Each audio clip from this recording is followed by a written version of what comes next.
The legendary Tina Louise, who was the last cast member of Gilligan's Island to live to be 91 years old, finally broke her quiet. Some of the thoughts I had that I never talked about because I was so used to burying them. It was just a terrible spot. It felt like a jail. If you watched Gilligan's Island as a child, you may remember Tina as Ginger, the glitzy movie star with the killer outfit, perfect hair, and that Hollywood sparkle. Behind the scenes, things weren't quite so exciting. Tina has been quiet for decades. That silence is now over, though. She's telling the truth about how the network treated her. Follow me. Because you will not want to miss a single word that Tina Louise says. Journey of Tina Louise to Gilligan's Island that no one saw coming. Tina Louise's trip to Gilligan's Island did not come as planned. Before that time in her life, Tina Louise was going strong on Broadway, right? In this big hit song called Fade Out, she's taking over the stage. Fade in with none other than Carol Burnett, the famous comic queen. Tina already has that spark, that glow that makes you want to be with her. She walks around like she knows exactly who she is, and why shouldn't she? She has bright red hair and a voice that sounds sure of itself. No one knew was ready for their big break. It was Tina Louise. A well-known actor who had already tried her hand at movies and won a Golden Globe for That Awful Acre. That means she was already known in the business. People looked up to her. She was very good at what she did. This wasn't just a stop on the way. It was her lane. This is where the story gets interesting. Late at night, after a show, she's relaxing backstage. One minute she might be putting on more makeup or drinking water when all of a sudden TV makers show up. Not just any makers. These were the people who were making a brand new comedy show. It turned out to be Gilligan's Island, one of the most famous shows of all time. When they looked at her, they knew right away that it was Ginger Grant. That was it. All the glitz. She looked good on screen, she had it all. And they wouldn't stop. Their plans were clear. And they were after her. Tina had a clear memory of that time. You thought Gilligan's Island was just sunny days, coconut radios, and safe fun, right? That was a big surprise from Tina Louise, who was 19 years old. It's safe to say that things were not always easy behind the scenes. What really happened on that little island set? Wait a minute, Tina just told you something that will change everything you thought you knew about this old show. She said, that's how it all began in an interview many years later. They pretty much thought of her as living, talking old school Hollywood glamour. They were not going to accept no as an answer. It gets even more interesting after this. Tina didn't take the offer right away. Not even close. In fact, she thought about it. Plenty. They gave her a very different idea of what Ginger would be like when they told her about the part. They said she would be classy, smart, and a deep woman. It wasn't just about being pretty or being the pretty girl on an island. Not at all. This figure was supposed to have many sides. They were supposed to be smart and stylish and stuck on an island by themselves. What about the show? It wasn't going to be fun or silly at all. They told her it would be more realistic if it was about 7 people trying to stay alive and get off the island. Do you really believe that? That's the show they tried to sell her. Tina, being the thoughtful and careful actor that she was, began to think about her choices. She wasn't just a pretty face trying to get famous. She had trained as a serious actress and learned from the famous Uta Hagen. She also really cared about the part she played. That's why the thought of being typecast scared her so much. Would she be stuck in the sexy redhead box forever if she played Ginger? Should Hollywood ever pay attention to her again? A lot of actors of that time had to worry about it, and Tina's was very real. Don't forget that back then, TV wasn't the glamorous A-list spot that it is now. Still, it was seen as a step down from movies, like where you went when your movie career hit a wall. That's exactly what her agent told her not to do. He told her, look, if you do this TV thing, don't be surprised if the movie spots dry up. Oh no. Someone who had just been making movies in Paris and living the dreamy life of an artist in Europe would never take that risk. Is it her fault that she is skeptical? What made her change her mind? It wasn't just the praise or the attention. Tina wasn't ready for that at all. This little thing the makers promised her was what made the difference. They said the show would end after 6 months. 6 months? Goodbye. A short-term job that comes and goes. Not a long-term promise. That seemed possible. Not even harmful. She could fit in something like this before going back to more serious parts. Also, let's be honest, the steady pay didn't hurt. Theater and movies aren't always predictable, but a TV show was a sure way to make money, at least for a while. She agreed, so she signed up. She believed she was taking a short trip, an interesting test, or maybe a break from the more important things. It wasn't clear to her that the part she was taking on would define her in the public eye for the rest of her life. Ginger Grant became a culture icon, a picture that TV fans all over the world will always remember. What about Tina? She would always be known as the Gilligan's Island movie star, even if she didn't like it. There are creative issues and character struggles. When Tina Louise decided to play Ginger Grant on Gilligan's Island, she was very happy. But then, from the start, things started going wrong. You know how sometimes you think you're going up for one thing, but when you get there, it's totally different? That's what Tina had happen. She had been told that Ginger would be a beautiful, likable bombshell, like a mix of Marilyn Monroe's beauty and Lucille Ball's charm. You know, flirty, funny, and attractive. The kind of character that people would love right away. She looked around the set and talked to the director when she got there, and her jaw dropped. Why? For some reason, the director had a different plan. Ginger wasn't supposed to be warm and beautiful like Tina had been told she would be. Instead, he wanted her to be arrogant and almost cold. Just think about how annoying that must have been. You sign up for this bright and shiny figure, only to find out they want to make her mean and unlikable? Tina would not have it. Not at all, like. She said it herself, I didn't even want to work on it anymore. That's how mad she was. But really, who could blame her? There was a fun and endearing group of castaways that she thought the whole idea of the show would be thrown off. If Ginger turned out to be this mean and distant person. This is where it gets even better. Because she was so upset, she went straight to the top. Don't mess around. There's no way Tina would have set up a meeting with the head of CBS if she wasn't so sure about her point of view. She laid it all out in that meeting. She told the executive, look, this character isn't what I was promised. And I don't think viewers are going to relate to someone who's all dolled up but has a bad attitude. And you know what?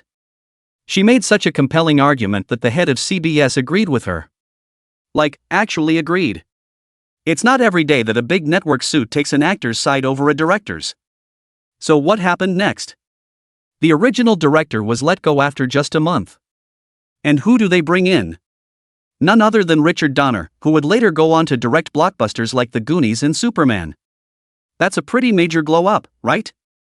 Under Donner's direction, things finally started to click. The writers revamped the scripts to align more closely with Tina's vision of Ginger, a glamorous, sweet, and funny woman who audiences would root for. And let's be real, that version of Ginger is the one people remember and love today. So in a way, Tina kind of saved the show from derailing itself before it even got off the ground.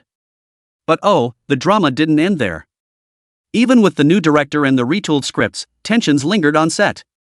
One moment in particular stuck with Sherwood Schwartz, the show's creator. There was this day when Tina just flat out refused to film a scene. No one could quite figure out why. It was like she just hit a wall and said, nope, not doing it.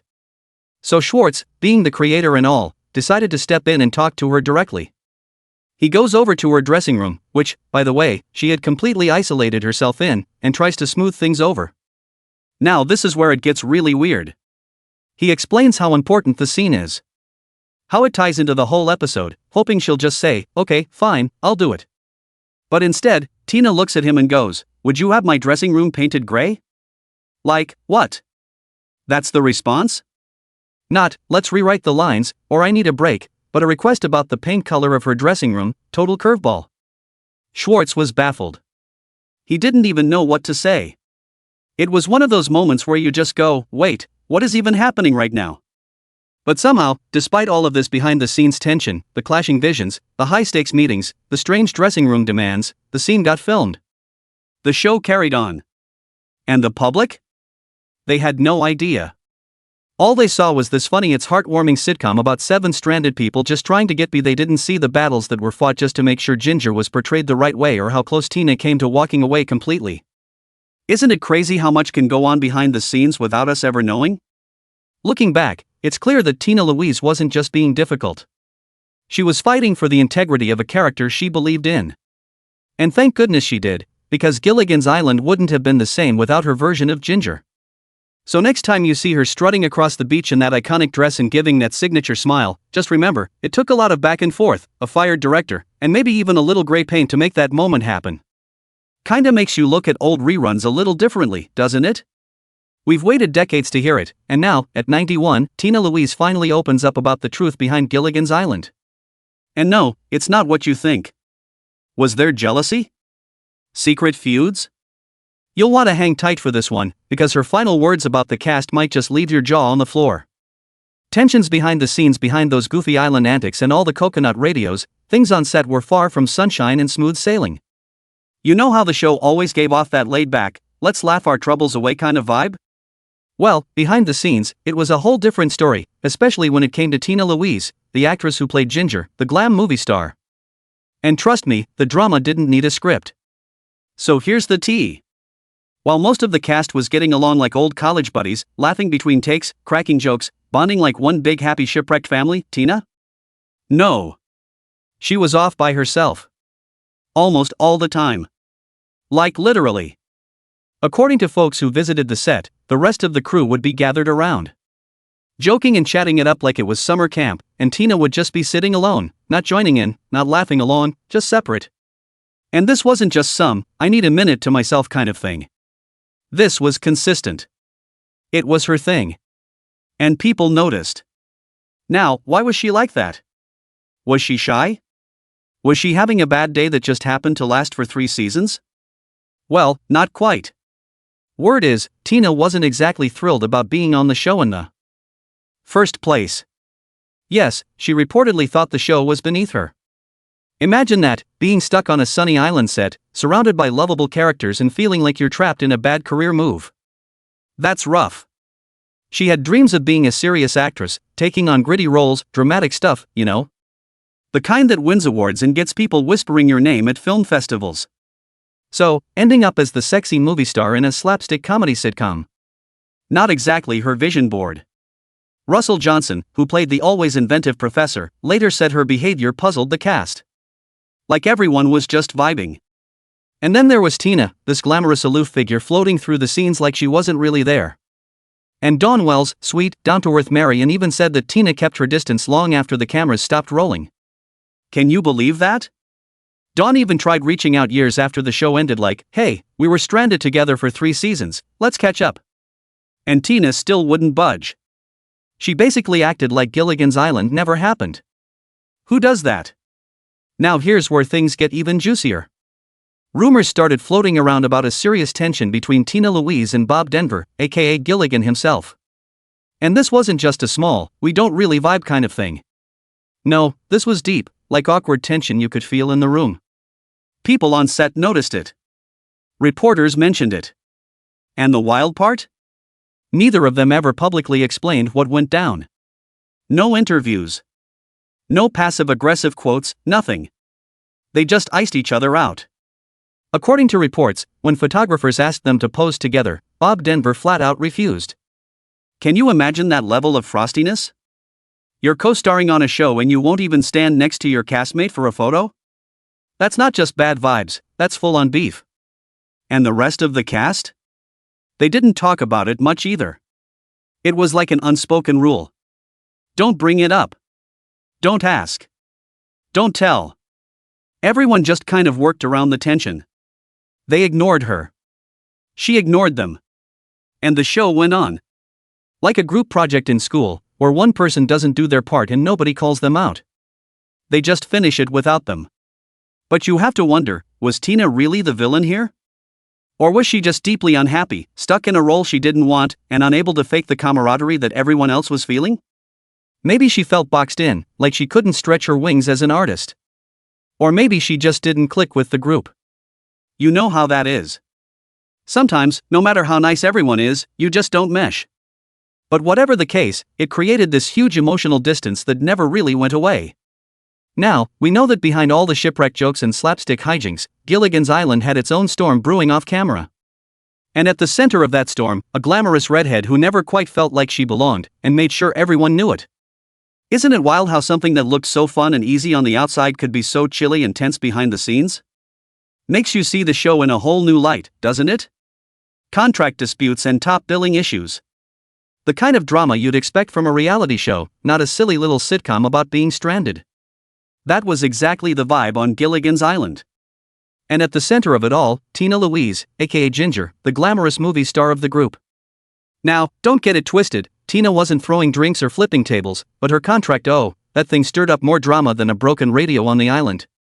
You see, from day one, her contract demanded that she get top billing. Yes, she had it written in stone that her name had to be front and center. Big, bold, beautiful. It's like she wanted everyone watching at home to know, this show? Yeah, I'm the star. Now here's where it gets even messier. Because of that contractual demand, the now iconic theme song, the one we all know and hum for no reason, didn't actually mention all the cast members at first. Can you believe that? In the beginning, poor Marianne, played by Dawn Wells, and the professor, played by Russell Johnson, were just thrown under the vague label, and the rest. Like, excuse me? And the rest? That's like inviting someone to a party. And then referring to them as +1 the whole night. So rude, right? It was a total slap in the face. But guess who wasn't having it? Bob Denver, our beloved Gilligan himself. And let me tell you, he was not just a klutzy sweetheart on screen. He had a backbone in real life, too. Bob actually went to the producers and said something along the lines of, if you don't give Marianne and the professor the credit they deserve, then I want my name moved behind Tina's. Like, talk about standing up for your friends. Can we get a round of applause for Bob? So finally, they fixed it.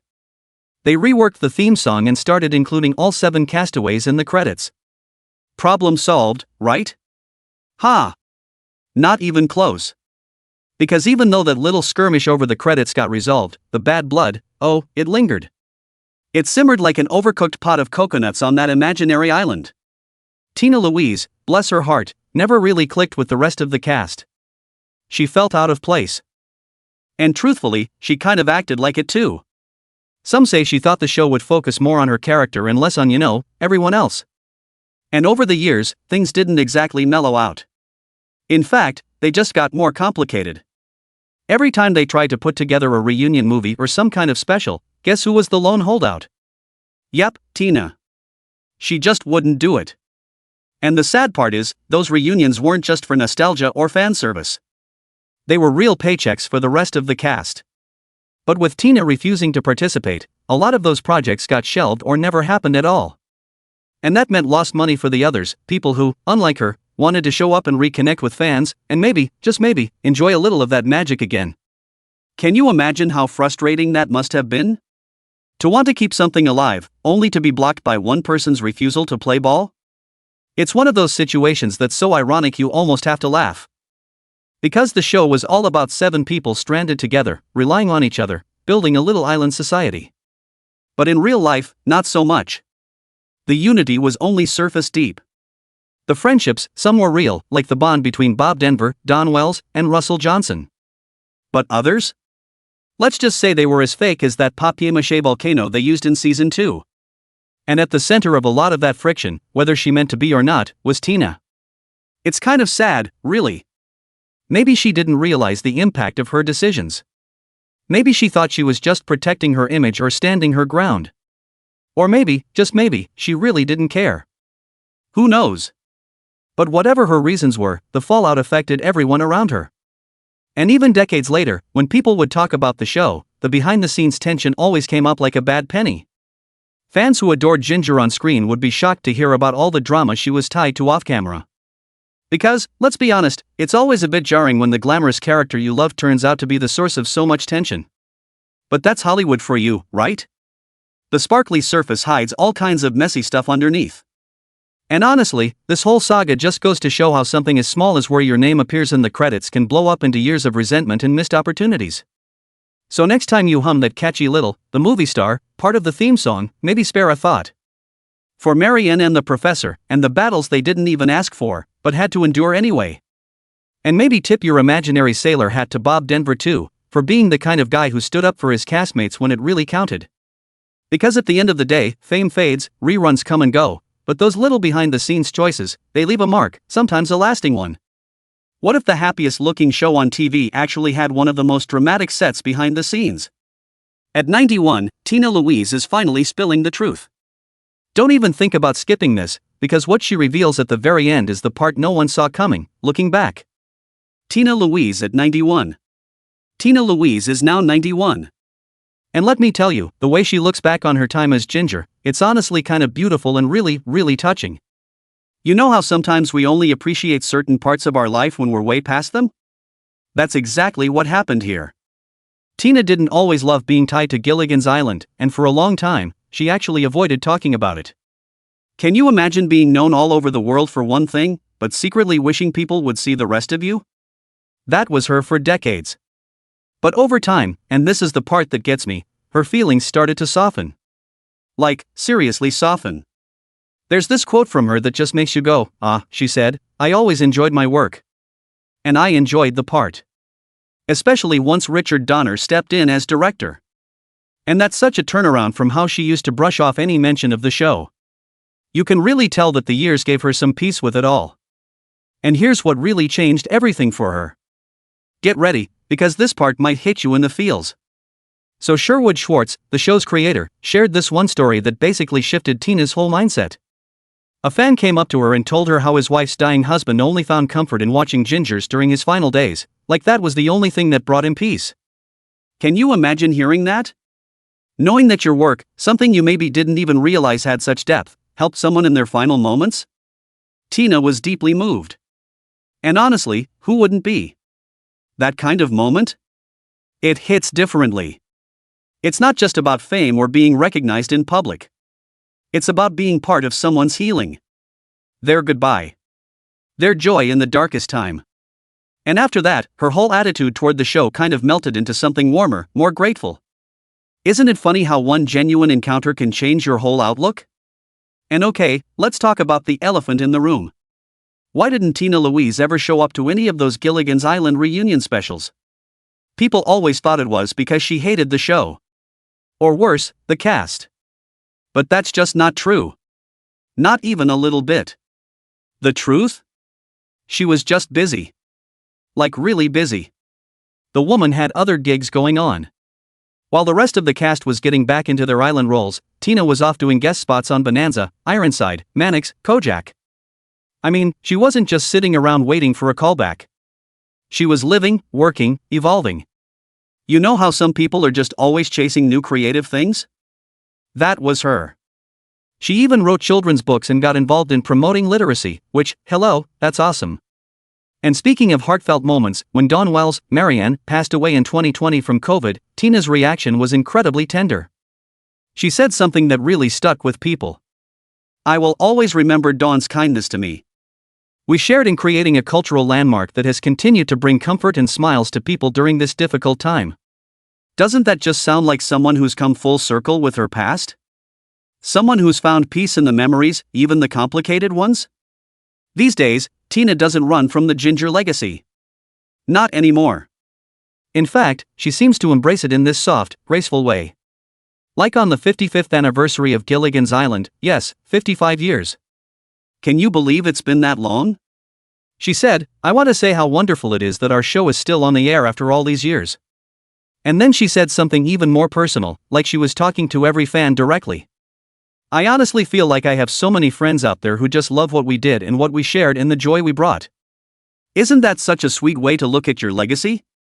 Not like a label, not like a cage, but like a shared experience. A bond with millions of people who grew up watching you and still carry you in their hearts. And get this, when people ask her about how she wants to be remembered, she doesn't even entertain the idea of being gone. "Nope," she says, "my daughter said I had to live 40 years, so I'm going to do the best I can. I'm not thinking about leaving." Isn't that the most defiant life-loving thing you've ever heard? Like, she's not here for all that obituary talk. She's still here, still living, still smiling, still grateful. So Tina Louise might have been Ginger Grant to the world, but she's so much more than that. And over the years, it seems like she's come to see that too. It's honestly kind of magical. The way time can soften even the hardest feelings and turn them into something almost sacred. Makes you think, what are we going to look back on one day and see differently? What memories will suddenly shine a little brighter after the dust settles? Because if Tina Louise can go from running away from Ginger to embracing her like an old friend, maybe there's hope for all of us to make peace with the chapters we used to skip. With this, we have come to the end of this video. Thanks for watching. If you enjoyed this video, do well to like, comment, and subscribe for more content. To enjoy more thrilling stories, click now on the following video that pops up on your screen.